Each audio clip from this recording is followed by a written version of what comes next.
Je vais aller un peu plus vite. Donc, je ne sais pas si le thé et le café vous ont boosté, mais en tout cas, moi, c'est le cas. C'est parce que le temps ne nous permet pas de nous attarder plus qu'il ne faut, sinon on n'avancera jamais. Donc, avant la révélation, notre prophète béni, sallallahu alayhi wa sallam, était un citoyen de la Mecque qui, certes, a été influencé, comme tout être humain qui vit dans une cité, par les coutumes de son peuple, mais il avait quand même un esprit critique et du recul quant à certaines croyances et certains comportements.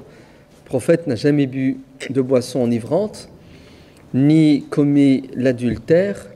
C'était quelqu'un qui était dans le hanafisme, c'est-à-dire ce qui restait de la religion d'Abraham, la pureté dans la croyance et dans le comportement.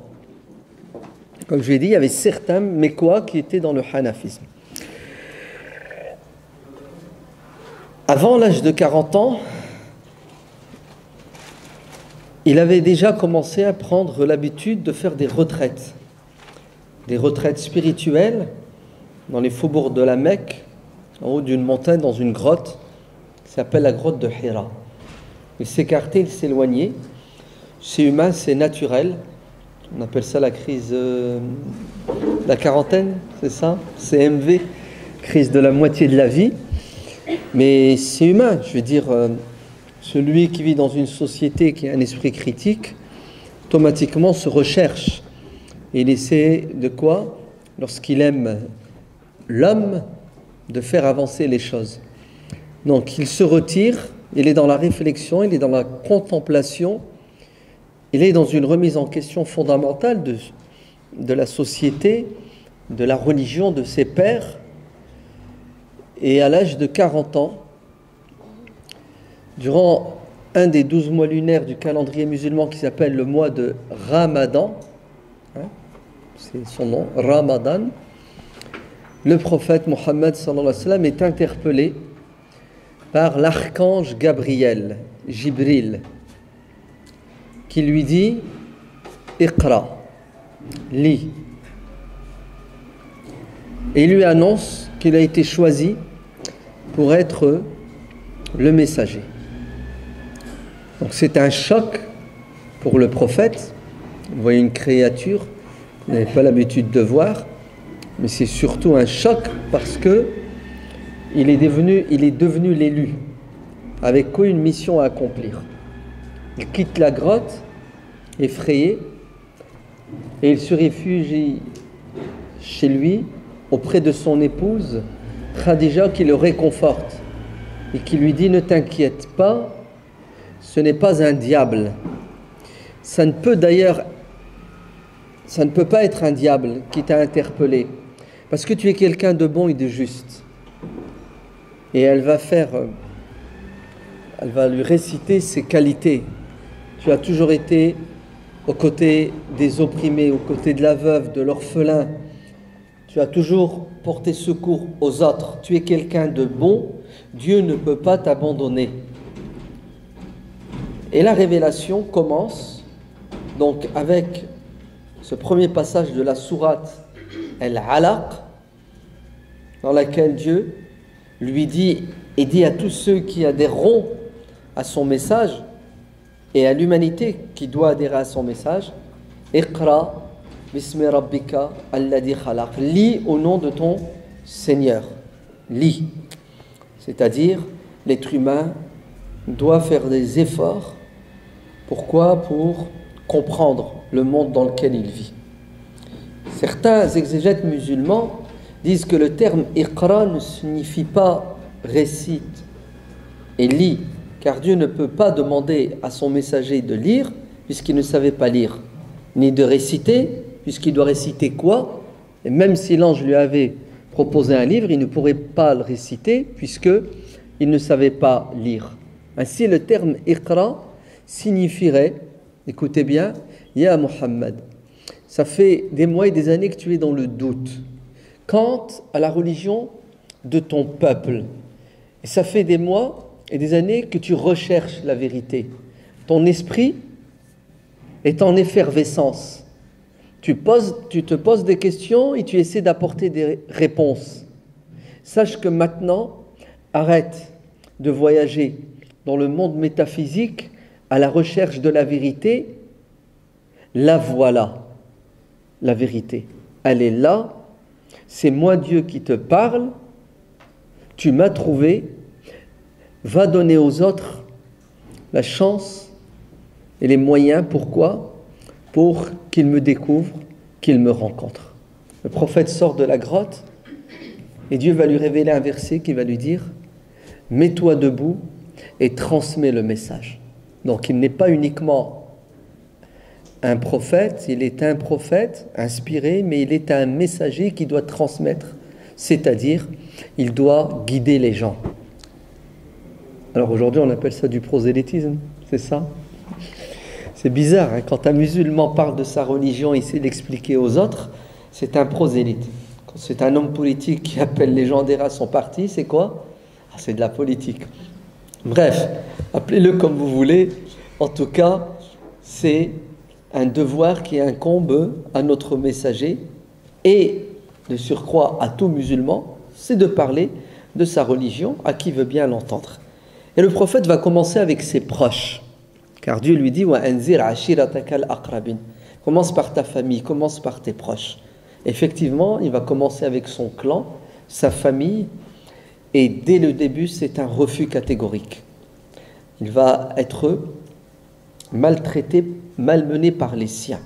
Bien entendu, sa femme va le suivre et adhérer au message. Son fils adoptif, Zayd, son cousin qu'il a adopté, Ali, son ami de toujours, Abu Bakr Siddiq. Oui, il y a des gens, dès le début, qui se convertissent, mais ils ne sont pas nombreux. La réaction va même être violente, puisque le premier à le dénigrer en public et à l'accuser, à lui déclarer la guerre, c'est son oncle paternel qui se nomme Abu Lahab, Abd al-Uzza. Abu Lahab et son épouse, Jamil, qui tout de suite le taxe de sorcier, de devin, voire de possédé. Possédé, c'est-à-dire le fou, psychiatriquement instable. Et il est accusé d'être un menteur. Alors qu'il y a encore quelques jours, quelques semaines, quelques mois, il faisait l'unanimité. Il était as-sadiqu al-amin, le véridique, celui qui n'a jamais menti, et l'homme de confiance. Mais désormais, il va devenir l'homme à abattre. Pourquoi ? Non pas parce que son message appelle à quelque chose d'incohérent, à quelque chose que le bon sens ne peut que refuser, à quelque chose qui est contre l'intérêt de l'individu et de la communauté de l'époque. Non, non, non. Uniquement parce que son message vient remettre en question l'héritage. Et chez les Arabes, l'héritage était fondamental. Le respect des anciens. Tu nous dis qu'il n'y a qu'un Dieu et que les intermédiaires sont nuls et non avenus, les idoles et les statues. Mais nos anciens nous ont laissé cet héritage. Donc ça revient à dire que nos anciens étaient égarés, qu'ils avaient tort. Réponse du Coran, oui, et après ? Oui, et après ? Le fait que tes parents, tes grands-parents, tes aïeux n'avaient pas raison, ça ne veut pas dire que tu dois les renier psychologiquement, historiquement parlant, mais sache que tu dois tamiser, tu dois faire un tri. Tu dois accepter de ce qui était bon, ce qui était logique, ce qui était rationnel, et ce qui ne l'était pas, tu dois le remettre en question. C'est cet esprit critique que les Arabes ne vont pas accepter que l'islam est venu enseigner. Et ils vont lui déclarer la guerre. Alors pourquoi autant de violence ? Parce que l'islam n'a pas uniquement une dimension spirituelle et intellectuelle et morale. L'islam a aussi une dimension économique et politique. Oui, le Coran, le prophète appelle les gens à la moralité. Il leur interdit la débauche. Il leur interdit l'exploitation de l'homme par l'homme. Il leur interdit le vol. Il leur interdit tout ce que l'éthique et la morale universelle condamnent. Et là, automatiquement, ça dérange des gens qui doivent faire des efforts pour changer. Et l'être humain n'aime pas changer. Vous savez, il a des habitudes, hein, l'habitus. Deuxièmement, le prophète les appelle à remettre en question leur système économique. Et oui, les riches qui exploitent les pauvres. Désormais, il faut partager. Celui qui a doit donner une partie de ce qu'il a à celui qui n'a pas. Pourquoi vous faites des gens des esclaves alors que leurs mères les ont mis au monde libre? L'islam appelle à une égalité sociale, à une justice sociale. Quand le pauvre commettait un délit, il était condamné. Quand le bourgeois, le noble, le riche commettait le même délit, il était protégé par son clan. Une dimension politique. Et oui, pourquoi est-ce qu'on doit accepter des lois qui émanent d'une minorité qui a des intérêts? Les lois doivent être l'expression de l'intérêt général et non pas d'une oligarchie. En fait, c'est la dimension politique, économique et éthique de cette religion qui va déranger l'oligarchie mécoise, ceux qui ont le pouvoir, ce que le Coran nomme el-mala'u, les grands de ce monde.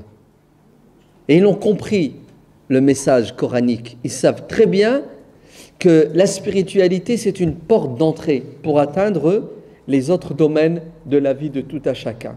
Ainsi, ouvrez bien vos oreilles, la hache de guerre est déterrée. Il devient la bête noire à abattre, et même le droit élémentaire qui est universel, qui est la liberté d'expression, va lui être retiré. Ainsi, on l'empêche de s'exprimer en public, et lorsqu'il prend la parole, il est agressé verbalement et physiquement. Quant à ceux qui sont convaincus par la véracité du message, sachez qu'ils vont subir les foudres de Zeus. Quand ce sont des petites gens, comme des esclaves qui se convertissent, des pauvres, ils sont tout de suite victimes de la tyrannie de leur maître, de leur supérieur. Ils sont arrêtés, ils sont torturés, pression morale, pression matérielle, ça va jusqu'au crime.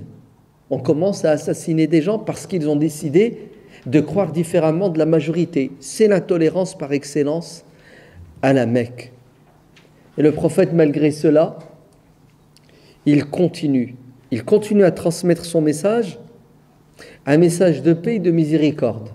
Puisque le Coran, dès les premiers versets, annonce que cet homme est une miséricorde. Non pas pour les Arabes uniquement, mais pour l'humanité tout entière.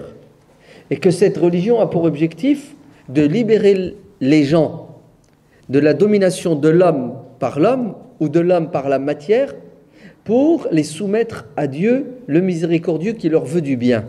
Un message libérateur, un message de justice, de miséricorde, qui ne plaît pas aux grands de ce monde, tout simplement. C'est pour cela, les premiers convertis à l'islam sont des petites gens. Sont des gens qui font partie du limon de la société. C'est vrai, il y a quelques grands, mais ils ne sont pas nombreux. L'oligarchie mécoise refuse. La pression est tellement forte et terrible que certains musulmans sont en danger. Ainsi, il va y avoir une première émigration. Ils vont devoir quitter leur cité-État, leur terre natale, et aller se réfugier de l'autre côté de la mer Rouge, dans un pays qui s'appelle Al-Habasha, l'Éthiopie. On l'appelait à l'époque l'Abyssinie. Pourquoi? Parce que là-bas, dit le prophète Mohammed, il y a un roi juste, un roi chrétien, juste. Allez vivre là-bas, car vous pourrez pratiquer votre religion, car là-bas, il y a de la tolérance.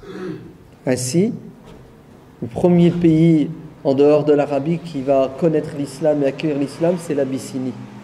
Parce que l'Abyssinie était dirigée par des gens croyants, et en l'occurrence ce roi. C'est pour ça, le Coran, l'islam,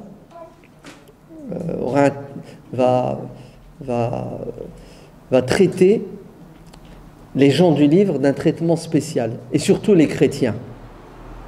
On le verra plus tard. Et d'ailleurs, des membres de la famille du prophète doivent quitter la Mecque, pour vous montrer à quel point le prophète était incapable de protéger même ses plus proches, puisque son gendre, Uthman ibn Affan, et sa fille, Ruqayya, doivent quitter la Mecque et aller se réfugier en Syrie, en Abyssinie, pardon. Et un an plus tard, c'est plus 10 personnes, 19 personnes qui quittent la Mecque, c'est 90 personnes, des hommes et des femmes et des enfants. Vous vous rendez compte, dans une cité-État où on a peut-être 2-3 000 personnes, une centaine de personnes qui partent, c'est que la vie est devenue quoi? Insupportable. Effectivement, elle l'est pour les premiers convertis.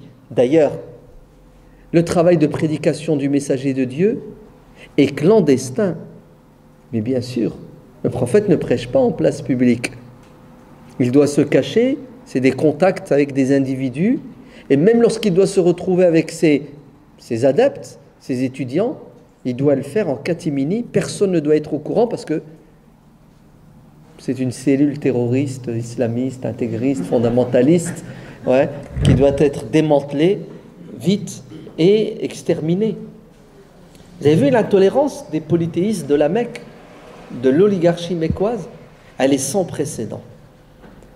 Malgré cela, les gens se convertissent à l'islam au compte-gouttes.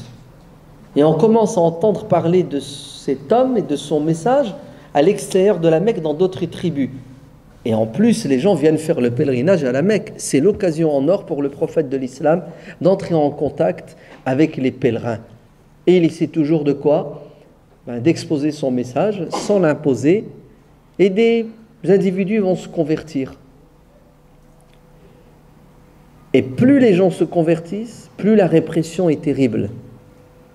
Et en l'année 6 de la Révélation, un Mécois, qui était l'ennemi acharné des musulmans, va se convertir. Il s'appelle Omar ibn al-Khattab. Et ça va être un tournant, puisque Omar se convertit avec Hamza ibn Abd al-Muttalib, l'oncle aussi paternel du prophète. Et là, ça renforce un peu les rangs des musulmans et de l'islam, ça augmente la pression, et la pression ne cesse d'augmenter, jusqu'à ce que les Mécois prennent une décision sans précédent, c'est une mise en quarantaine de la communauté musulmane et non musulmane qui soutient les musulmans. C'est-à-dire le clan du prophète, et tous les musulmans vont subir les foudres de Djas, c'est-à-dire le boycott total. On n'a plus le droit de commercer avec eux, personne ne doit les aider, même on doit couper les relations familiales avec eux. Il est hors de question qu'un non-musulman épouse une non-musulmane et vice-versa. En tout cas, les musulmans, qui sont quelques centaines, sont entre l'enclume et le marteau. Et 3 années de souffrance. Les témoignages sont là pour dire que les gens n'avaient plus rien à manger, ils mangeaient les feuilles des arbres. Vous entendez? C'était la famine. Et ils vivaient vraiment à l'extérieur, sur les collines, les flancs des montagnes. Et heureusement qu'il y avait des gens qui avaient encore un cœur à l'intérieur de la Mecque, qui de manière clandestine portaient des valises pour aller les nourrir. Et tout ça parce qu'on ne supporte pas la différence et la divergence à la Mecque. Et surtout parce que c'est une religion qui va remettre en question les avantages, les acquis et les privilèges de l'oligarchie mécoise. Et durant ces années, le prophète va être éprouvé de manière forte puisqu'il va perdre 2 de ses soutiens les plus importants. Sa chère épouse, Khadija, va décéder et son oncle, Abu Talib, qu'il a tellement défendu.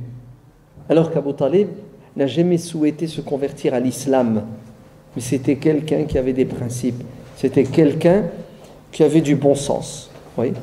Laissez-le, il est libre de croire en ce qu'il veut, et les gens sont libres d'adhérer à sa religion. Pourquoi cette intolérance? Oui, mais il remet en question la religion de nos ancêtres. Et alors? L'année, disent de l'Hégire, une lueur d'espoir. 6 personnes qui sont venues faire le pèlerinage à la Mecque de Médine se convertissent à l'islam. L'année suivante, ils sont plus nombreux et le prophète d'ailleurs va dépêcher un de ses élèves jeunes qui s'appelle Mus'ab ibn Umayr qui va accompagner ces Médinois à Médine pour aider ces nouveaux convertis à propager l'islam. Et la ville de Médine, vous vous souvenez, on avait dit que c'était une ville composée de tribus polythéistes qui se faisaient la guerre, les Haus et les Khazraj, et de juifs qui ont immigré depuis quelques siècles et qui se sont installés dans l'espoir de connaître le Messie et d'adhérer à sa religion. C'est ce qui explique la conversion rapide et facile de ces Arabes polythéistes de Médine, qui n'ont pas hésité à dire « c'est bien lui dont les Juifs n'ont cessé de nous parler » et ils nous ont menacés à plusieurs reprises en disant qu'il serait un des leurs et qu'il deviendra un chef guerrier et qu'il allait nous combattre et avoir le dessus sur nous. Convertissons-nous à sa religion avant que les Juifs ne se convertissent à sa religion. Et les Médinois vont adhérer à l'islam en masse. Et là, le prophète sallallahu alayhi wa sallam va leur faire une proposition qui est d'accepter à Médine la communauté musulmane de la Mecque. Et les Médinois vont s'engager et ils vont devenir les auxiliaires de l'islam, ceux qui vont accueillir les centaines de musulmans de la Mecque et le prophète lui-même. Et le prophète va quitter sa ville natale, là où il est né, où il a grandi, il a toujours vécu, et il quitte la Mecque à contre-cœur. Il dira, lorsqu'il salue à la Mecque en partant, les larmes aux yeux, « Tu es le meilleur des endroits sur terre, celui que j'aime le plus, que Dieu aime le plus, et si ton peuple, ô Mecque, ne m'avait pas forcé à partir, je ne partirais pas. » Vous entendez? C'est dur de déraciner quelqu'un. Hein? C'est presque le tuer, hein? Culturellement, psychologiquement. Et le prophète va quitter la Mecque avec les musulmans. Certains ne pourront pas quitter la Mecque, d'autres ne voudront pas, mais la majorité des musulmans sincères quittent la Mecque, se réfugient à Médine. Et Médine accueille à bras ouverts le dernier des messagers. Médine, excusez-moi, pas toute Médine, puisque certains Arabes ne verront pas d'un bon œil la présence du messager de Dieu, et notamment un homme qui s'appelle Abdullah ibn Ubay ibn Saloul, qui, il y a quelques mois, avait été élu par les Médinois pour devenir le roi des Arabes de Médine. Et voilà qu'il va perdre ce privilège, puisque les Médinois se sont convertis à l'islam, et ils ne peuvent accepter comme chef que le dernier des messagers. C'est pour cela à Médine va naître une troisième composante. Vous avez des juifs, vous avez des musulmans et une composante qui s'appelle les hypocrites. C'est-à-dire des gens qui n'adhèrent pas à l'islam et qui ont décidé de combattre l'islam de l'intérieur. Et là, les musulmans vont se retrouver avec trois ennemis. Un ennemi à la Mecque qui ne lâche pas les baskets aux prophètes, aux musulmans et à l'islam. Ils ont essayé d'assassiner le prophète. Vous entendez? Et le prophète a réussi à esquiver ce complot. Mais ils vont le poursuivre à la Mecque et ils vont entrer en contact avec Abdullah ibn Ubay ibn Saloul, et les Mécois vont le menacer en lui disant « Tu l'as accepté, lui et les siens, chez toi, de deux choses l'une ou l'autre, soit tu nous le livres, ou nous te déclarons la guerre à toi, qui est censé être le chef des Arabes de Médine, et à lui. » Et Abdullah leur répondra en disant « Écoutez, je le déteste comme vous. D'ailleurs, il m'a pris ma couronne. Combattons-le ensemble. Vous de l'extérieur et moi de l'intérieur. » Donc il y a une gangrène, cheval de Troie, qui s'appelle les hypocrites à Médine.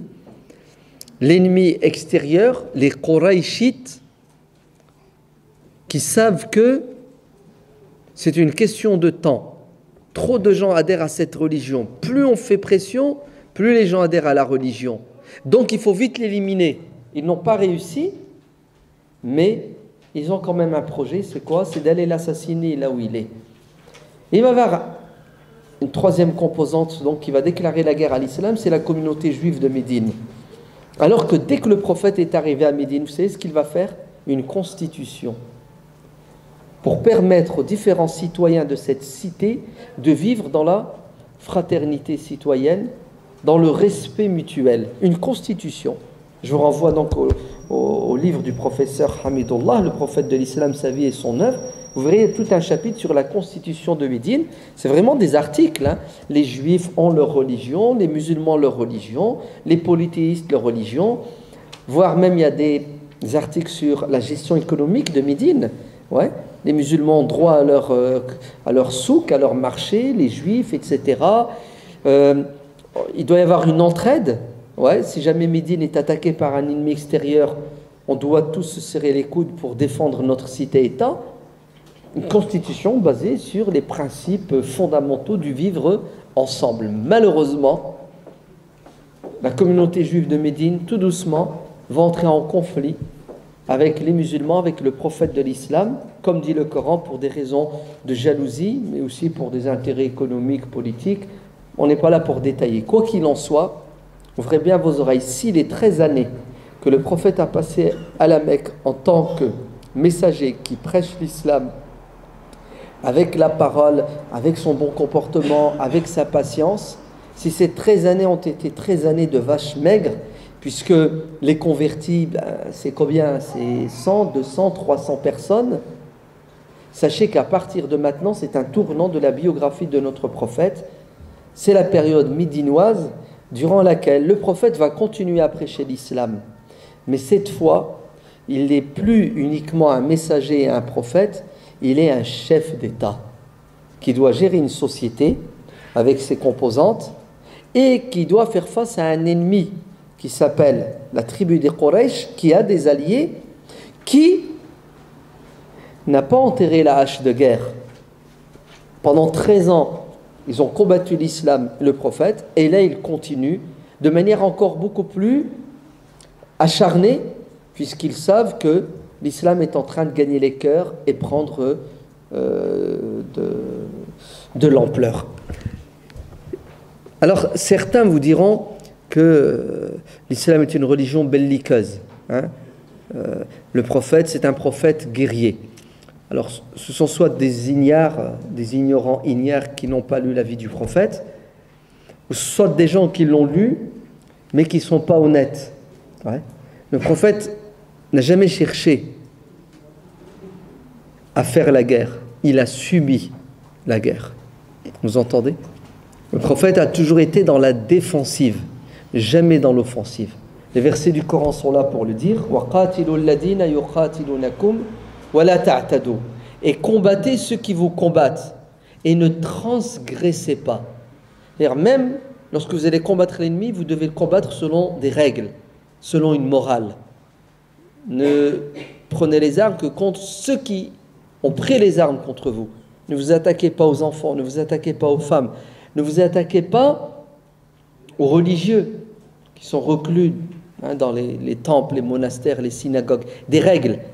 Même les animaux, sauf pour les consommer, les arbres, sauf si c'est nécessaire.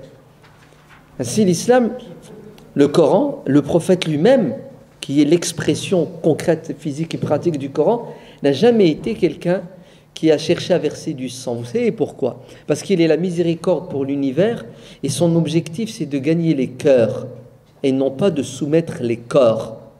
D'ailleurs, il y a une vérité coranique qui est la ikraha fi din, point de contrainte en religion. Si l'islam devait s'imposer, le prophète l'aurait imposé à son oncle bien-aimé Abu Talib, qui l'a défendu, qui l'a élevé, qui l'a aimé, qui l'a protégé. Il l'aurait imposé à son oncle Abu Lahab, à sa famille, à ses concitoyens. Non. Sachez que la guerre, les guerres menées par les prophètes étaient des guerres défensives et non pas offensives. Et quand vous faites le décompte macabre du nombre de tués pendant 10 années à cause de ces guerres imposées, vous savez, on est à combien de morts à peu près en 10 ans, hein? On est à 1000 et quelques. Pour vous montrer que ce n'était pas du tout des batailles sanguinaires. Le prophète avait toujours le souci d'éviter le conflit armé. Il était pour la négociation. La preuve, il ne cessera de faire des pactes et des trêves avec les tribus environnantes pour les neutraliser. Et il ira même jusque, en l'année 6 de l'Hégire, s'asseoir à la table des négociations avec son ennemi juré qui s'appelle Quraysh, les Mécois. Et ça va être la fameuse trêve de El-Hudaybiyah, où le prophète va devoir faire des concessions douloureuses qui ne vont pas être acceptées par ses adeptes, par ses élèves, qui vont considérer ça comme de la faiblesse, voire de la trahison. Mais le prophète est un fin stratège et il a un objectif clair et net. Il veut toucher les cœurs. Mais tu ne peux pas toucher le cœur de quelqu'un si tu ne touches pas son esprit. Et tu ne peux pas toucher le cœur et l'esprit de quelqu'un si tu es en conflit, en guerre avec lui, car il se crispe. Ainsi, il s'assoit à la table de négociation. C'est même pas de la négociation, c'est un diktat. Où le représentant des Mécois, Suhayl ibn Amrou, impose ses conditions pour une trêve qui est en faveur des Qurayshites, sauf sur un point qui est le suivant.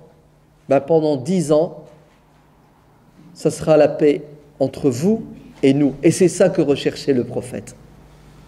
Alors qu'il y a certaines conditions que le prophète a dû accepter, malgré lui, qui n'étaient pas du tout en sa faveur. Et là, le Coran parle, vous savez de quoi? Inna fatahna laka fathan mubinan. Nous t'avons donné une victoire. C'est-à-dire la trêve, la paix, vous entendez? L'armistice, ça va? Qu'est-ce que c'est? C'est une victoire? Non, c'est une victoire éclatante, dit le Coran. Vous entendez? Une victoire évidente, mubin. Pourquoi? Parce qu'on va ranger les épées. Et là, qu'est-ce qu'on va faire? On va dialoguer. La liberté d'expression, la liberté de circulation, la liberté d'adhérer à l'islam ou ne pas y adhérer vont prendre le dessus sur les hostilités. Et vous savez ce qui va se passer en 2 ans, de l'année 6 à l'année 8 de l'Hégire? Écoutez bien, le nombre de convertis à l'islam pendant ces 2 années est 19 fois supérieur au nombre de convertis à l'islam durant toutes ces années précédentes. 13 ans à la Mecque plus 6 ans à Médine. Et en l'année 8 de l'Hégire, la trêve va être rompue.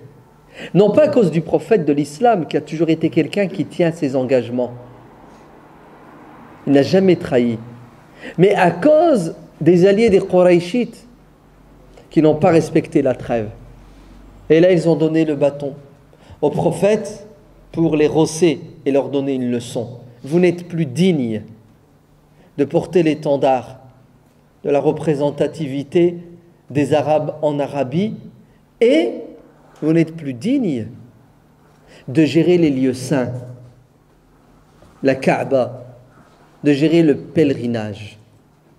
Et ça va être la fameuse conquête de la Mecque qui n'a pas été sanguinaire parce que le prophète a dit à ses hommes: je ne veux pas que du sang soit versé.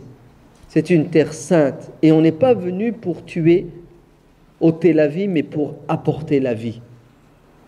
Et la Mecque sera prise et conquise. Et le prophète dira aux Mécois qui l'ont combattu pendant 19 années: alors, vous dites quoi maintenant? C'est moi qui ai le dessus? C'est moi qui ai gagné. Qu'est-ce que vous pensez donc que je vais faire de vous? Et à l'unanimité, ils lui ont dit, tu es quelqu'un de bon, tu as toujours été quelqu'un de bon, et tu ne peux que nous faire du bien. Et le prophète dira cette fameuse parole, idhabu fa antum tulaqa. Vous pouvez rentrer chez vous, vous êtes libre. Aucune vengeance, aucun esprit de vengeance. Si le prophète était un sanguinaire, il se serait vengé de ces gens qui ont tué ses proches. Vous entendez? N'ont-ils pas tué son oncle bien-aimé Hamza? C'est pas qu'ils l'ont tué, ils l'ont mutilé. Ouais. Ils ont tué ses compagnons. Pas un, pas 10, pas 100, mais plusieurs dizaines de ses compagnons. Mais le prophète tourne la page. Vous entendez? Allez, c'est du passé, on va regarder devant. Moi, ce qui m'intéresse, c'est quoi? C'est la liberté pour que les gens puissent adhérer à l'islam et que ceux qui ne veulent pas adhérer à l'islam vivent avec les musulmans dans le respect mutuel. Et vous savez ce qui va se passer? Ben, les gens vont se convertir par centaines et par milliers. À partir de ce moment-là, les gens vont adhérer à l'islam par centaines, par troupes. Hein. Pourquoi? Parce que, ben écoutez, les gens sont comme ça. Hein. Ils étaient sur l'expectative. On va voir qui va l'emporter. Est-ce Mohammed, le prophète de l'islam et sa nouvelle religion, ou les Qurayshites avec la religion de leurs ancêtres qui ont un avantage? Vous savez lequel? Ben, ils ont la maison de Dieu. Donc s'ils ont avec eux la maison de Dieu, la Kaaba, c'est qu'apparemment Dieu est avec eux. Si c'est lui le prophète, ben Dieu doit lui remettre les clés de sa maison. Alors ils attendaient, et effectivement, quand Dieu a remis les clés de sa maison aux messagers de l'islam, les gens vont comprendre que Dieu est avec Mohammed et non pas avec Abu Lahab, et les gens vont se convertir à l'islam. Oui, mais le prophète n'a pas fini sa mission. Il a d'autres soucis et d'autres problèmes. Je vous avais parlé de toutes ces tribus juives qui vont entrer en guerre, et le prophète va devoir gérer. Et il va y avoir des expulsions de certaines tribus de Médine qui iront se réfugier à Khaybar. Elles ne sont plus dignes de cohabiter parce qu'elles n'ont jamais respecté les règles et les lois et la constitution. Et après, le problème des hypocrites continue toujours à Médine. Et l'hypocrisie, c'est la pire des choses. Des gens qui vivent avec toi, des gens qui sont présents en continu et qui sont en fait des infiltrés qui de l'intérieur sèment la zizanie et la discorde. Et c'est très déstabilisant pour la communauté musulmane et c'est très affligeant. Est-ce que vous vous rendez compte qu'ils ont utilisé toutes les armes possibles et inimaginables pour combattre l'islam? Quand je dis les armes, c'est carrément la guerre. Hein. Ils tiendront avec l'ennemi, ça sera l'intelligence avec l'ennemi, le soutien avec l'ennemi, mais surtout la guerre médiatique, hein, puisqu'ils iront jusqu'à jeter l'anathème. Sur qui? Sur le prophète, sa famille, et toucher à son honneur. On accusera sa femme bien-aimée, Aïcha, d'être adultère. Ouais. Et ainsi de suite, ils s'attaquent à l'honneur du prophète, ils veulent salir son image pour détourner les gens, en fait, du message. Mais c'est le contraire qui va se passer. Les gens vont adhérer à l'islam. Des chrétiens vont adhérer à l'islam après les Arabes polythéistes, des chrétiens du Yémen, du sud de l'Arabie. Et le prophète enverra des ambassadeurs.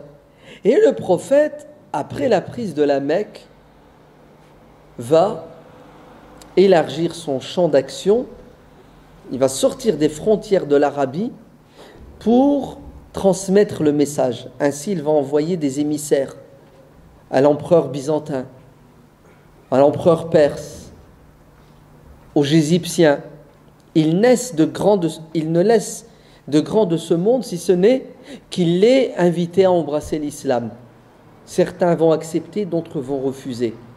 Mais le problème, c'est que ceux qui refusent, si seulement ils avaient refusé, point à la ligne, c'est qu'ils vont tout de suite considérer cet empire naissant, ils le voient comme un empire naissant comme un concurrent.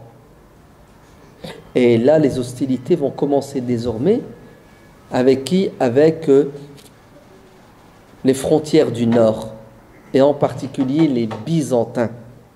Les Byzantins chrétiens, désormais, ont déclaré la guerre. Via les tribus chrétiennes du nord, et directement aussi, puisqu'il y aura un premier choc guerrier en l'année 9 de l'Hégire, la fameuse expédition de Mouta, et le prophète lui-même, en l'année 10 de l'Hégire, se déplacera avec son armée vers Tabouk, ouais, au nord, à la frontière entre l'Arabie et la Jordanie actuelle, pour rencontrer les Byzantins qui désormais sont considérés comme l'ennemi numéro un qu'il faut absolument repousser.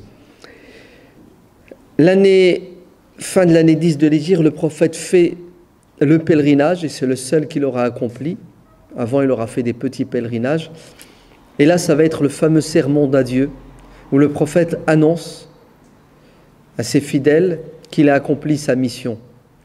Il a transmis la parole de Dieu. Les gens ont adhéré en masse à l'islam et qu'il sent sa fin proche. Et ça va être un sermon d'adieu où il rappelle les fondements et les bases de l'islam. Et il va rentrer effectivement à Médine. Il va y avoir énormément de délégations de toutes les tribus arabes, de certains pays voisins qui vont venir à Médine pour embrasser l'islam. Mais en même temps, on va avoir quelques délégations qui ne sont pas très catholiques, si je puis dire, puisque déjà il y a les prémices d'une révolte et d'une rébellion terrible. Par exemple, la fameuse tribu des Banu Hanifa, qui est très puissante au nord de Médine, un de ses responsables qui s'appelle Moussaïlima, qui se convertit à l'islam avec des conditions bizarres. Vous savez lesquelles? Ya Muhammad, je reconnais que tu es le messager de Dieu, mais le messager pour les citadins. Quant à moi, je serai le messager pour les bédouins. Ouais. Toi en ville et moi à la campagne. On se partage le pouvoir. Ouais. Et le prophète la regardant, lui disant, le pouvoir appartient à Dieu. D'accord? Si tu me réclamais cette brindille que j'ai dans la main, tu ne l'auras pas. Et vous savez ce qui va se passer dans quelques semaines? Le prophète décède et c'est une période terrible puisque la plupart des tribus arabes qui s'étaient converties à l'islam vont apostasier. On va avoir une série de pseudo-prophètes, des faux prophètes, des chefs de tribus qui vont s'autoproclamer messagers prophètes, vont vouloir faire comme le prophète, alors que lui, il était sincère, il a été élu et choisi. Et les successeurs du prophète vont avoir du fil à retordre. Le prophète décède en l'année 11 de l'Hégire. Il a prêché l'islam pendant 23 ans au total. Il a été un messager qui a transmis un message religieux et spirituel. Il a donné l'exemple, il était sincère. Il était un modèle. Il était aussi un chef d'État, quelqu'un qui a organisé une communauté autour de principes politiques, économiques. Il a fait les fondations d'un empire qui va naître et qui va s'étendre sur 3 continents en moins d'un siècle: l'Asie, l'Afrique et une partie de l'Europe. Le prophète décède d'une mort dite naturelle. Hein. Certes, il était malade, il tombait souvent malade à la fin de sa vie, à l'âge de 63 ans, un lundi, en fin de matinée, et il sera enterré là où il est décédé, dans la chambre de son épouse Aïcha, à Médine, et succédera au prophète dans la gestion des affaires politiques de la communauté, un homme qui a fait l'unanimité. C'est pas vrai, c'était pas comme dans les dictatures des pays musulmans. Le despote, il gagne toujours à 99,99 quand il y a des élections. Ouais, c'est impressionnant. Tu fais des élections, 99. Alors, dernièrement, il y a quelques années, ils avaient honte. Vous voyez, l'arnaque, elle était trop flagrante. Ils ont baissé un peu les chiffres. Ils sont passés à 98, 96. Mais pendant 30 ans, on a connu des 99 pour ceux qui faisaient du cinéma, hein, la démocratie. Mais pour les autres, c'était des despotes, des monarques absolus qui se transmettaient le pouvoir. Donc Abou Bakr n'a pas fait l'unanimité puisqu'il y avait des gens qui étaient contre Abou Bakr et qui ne voulaient pas qu'il soit le calife, le successeur du prophète dans les affaires politiques. Mais c'est la loi de la majorité. Vous entendez? Et Abou Bakr sera désigné son fidèle compagnon, le premier homme adulte converti à l'islam, son bras droit, son gendre. Oui, nous disons qu'après le prophète, le meilleur des musulmans, c'était Abou Bakr. Il a fait ses preuves pendant 23 ans, il les fera aussi juste après. Abou Bakr sera désigné comme le calife. Donc le terme calife, c'est ce qu'il veut dire maintenant? Oh là là, calife de l'État islamique. C'est ça? Oh pardon, excusez-moi. Non mais juste pour que vous soyez branchés, calife, c'est de l'arabe khalifa, successeur. C'est ça? Donc, traduction moderne, le président de la République. D'accord? Hein, celui qui a été choisi, certes pas par tout le peuple, puisqu'on n'avait pas encore les outils de la démocratie moderne pour consulter tout le monde et leur donner les moyens de choisir, mais par une oligarchie, hein, à Médine, les compagnons du prophète proches, les Ansar et les Muhajiroun, donc les Mécois qui ont fait l'hégire et les Ansar qui les ont accueillis, qui sont le fruit de l'éducation prophétique, qui ont été façonnés, hein, par le prophète, ceux qui ont bien compris le message, qui vont le vivre et ensuite qui vont le transmettre. Ce sont eux les compagnons du prophète, pas les convertis de la dernière minute qui vont renier l'islam, puisque à la mort du prophète, la majorité des gens qui ont embrassé l'islam vont renier l'islam. Pour quelle raison? Parce qu'ils n'ont pas pris le temps de s'imprégner. Ça a été vite. Deuxièmement, des chefs de tribus vont attraper la grosse tête. Coucou, c'est moi le prophète. D'accord? Et l'esprit tribal est toujours là chez les Arabes. Il n'a pas disparu à 100%, surtout chez les nouveaux convertis. On obéit à qui? On suit qui? Le chef de la tribu, fût-il un diable? C'est ça? Peu importe. C'est vraiment du racisme, du tribalisme. Et troisième raison, c'est que les Arabes ont toujours été rebelles à l'autorité. Et là, vous leur demandez de se soumettre à un homme d'une tribu qui n'est pas la leur, et ensuite l'union, c'était des notions étrangères à ces tribus arabes. Ça va être très dur et très difficile de les unir. C'est pour ça la première des choses que va faire Abou Bakr, c'est de régler ce problème politique de l'acceptation de l'autorité centrale, hein, un gouvernement central. Il y a des lois, il faut que tout le monde applique ces lois. Il y a une autorité, tout le monde doit la respecter. Et il y a les intérêts supranationaux, c'est ça?